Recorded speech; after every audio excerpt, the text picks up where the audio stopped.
Good morning, everybody, and this is your DAX day trade setups for today.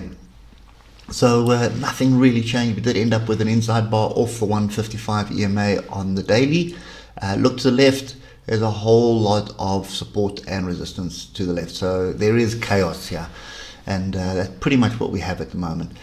No diversions or anything that we need to be worried about. If you look at the 3 hour, massive move down start the week. We've had a bit of a retracement. Oscillators are worrying me just a little bit.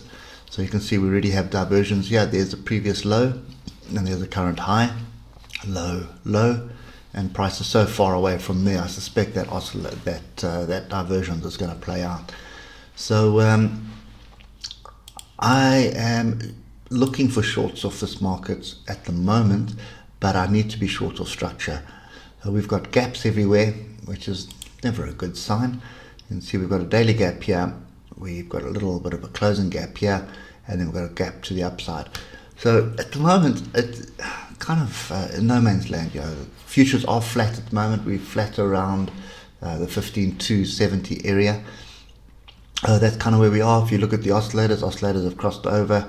Or, faster moving one is almost at the bottom again, and that could be an indication for a crossover far apart, which would then move up.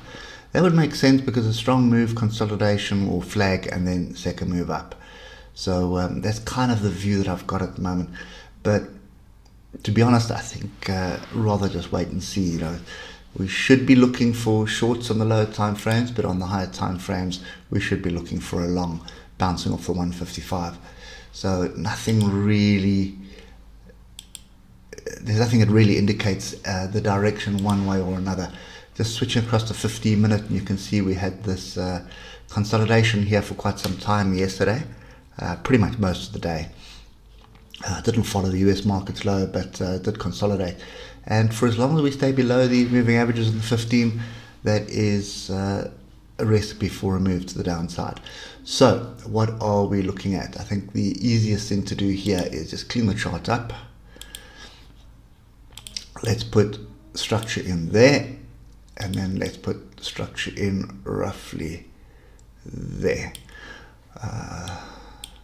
Okay, these two, not so much those two, but that tail there would offer some kind of resistance.